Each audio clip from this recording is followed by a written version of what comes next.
The famed Sister Lucia of Fatima is said to have predicted the 9/11 terrorist attacks. However, Christian theologians have revealed the truth to be something else. Apparently, she was proclaiming the return of the devil. What's the real final warning of Sister Lucia? Today, I'm gonna dive deep into this question, and you may want to stick around right to the end of this video, where I'll be revealing a dark truth that's never been shared before.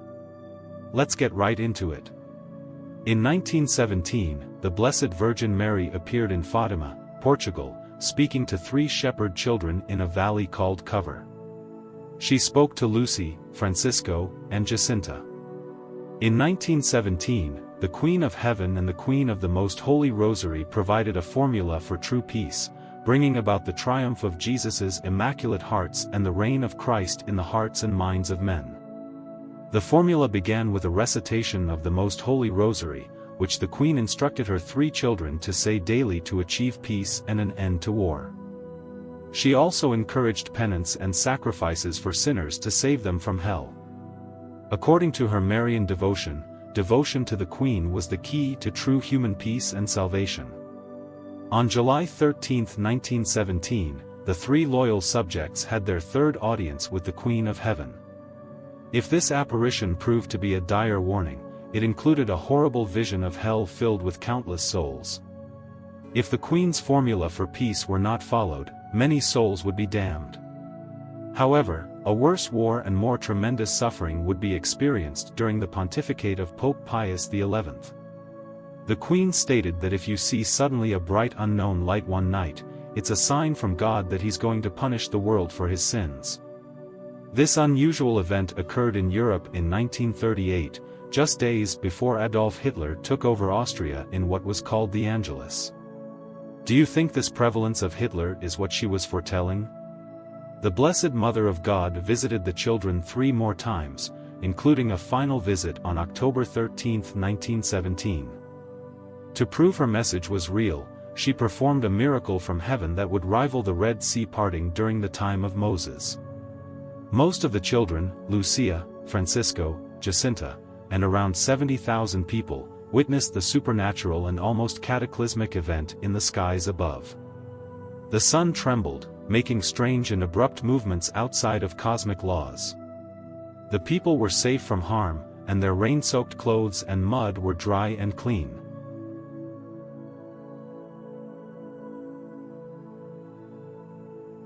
In the Apocalypse of St. John, chapter 12, the Blessed Mother is shown as a woman clothed with the sun, moon under her feet, and a crown of 12 stars.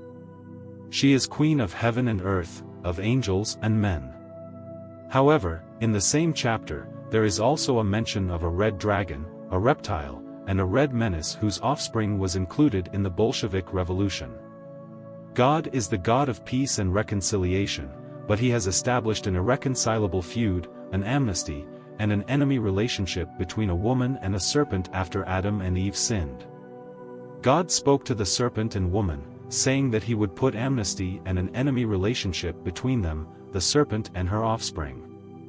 This intimate relationship is between the Queen and the unjust, between her true subjects and the offspring and revolutionaries of Satan.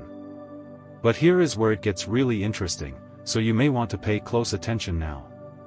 Sister Lucy, 8 years after the apparition, stated that the Most Holy Virgin has told her that the devil is about to engage in a decisive battle against a virgin. She recalls hearing a series of talks given by Archbishop Fulton Sheen about this decisive battle. Archbishop Sheen stated, "We are living in the days of the apocalypse, the last days of our era. 2 great forces, the mystical body of Christ and the mystical body of the Antichrist, and they are beginning to draw better lines in this catastrophic contest." Again, the Archbishop continues, "Satan will set up a counter-church, which will be the ape, the perverse imitator of the Catholic Church. It'll be a religion without the cross, it'll be a religion meant to destroy religions. There will be a counterfeit church." Fulton Sheen writes, "This false church will be worldly, ecumenical, and global."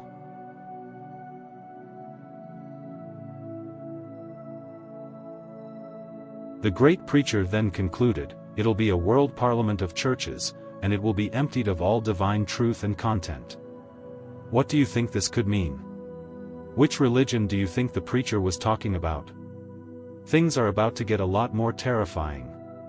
Cardinal Cafaro, in his interview, spoke of the correspondence that he had with Sister Lucia regarding this decisive battle.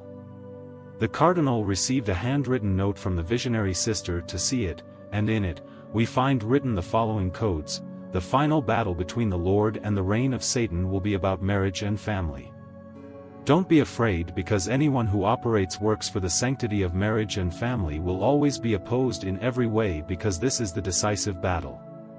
Then, Sister Lucia concluded with hope, saying, "Don't worry, Our Lady has already crushed the serpent's head." I remind you of the approved apparition of Our Lady of Good Success in a place called Quito, Ecuador, in the early 1600s. Our Lady infallibly predicted our modern age. Our leading 400 years before the 20th century, told us what was going to happen. Do you think that the sister prophesies the current times, a time where people no longer consider marriage important and have forgotten multiple moral values, as the time when the devil prevails? The Blessed Mother warns of a potential corruption of morals and a rise in passions and lust, as well as the sacrament of matrimony, which symbolizes the union of Christ and His Church. The Blessed Mother also states that in this decisive battle, the ones who should speak will fall silent, including clerics, deacons, priests, bishops, and even popes. They have fallen silent on issues such as divorce, contraceptive mentality, cohabitation, infidelity, and companion keeping. They have also embraced a modern mindset, quite unconcerned about submissive wives and the abomination of sodomy, which is now legalized and heavily promoted.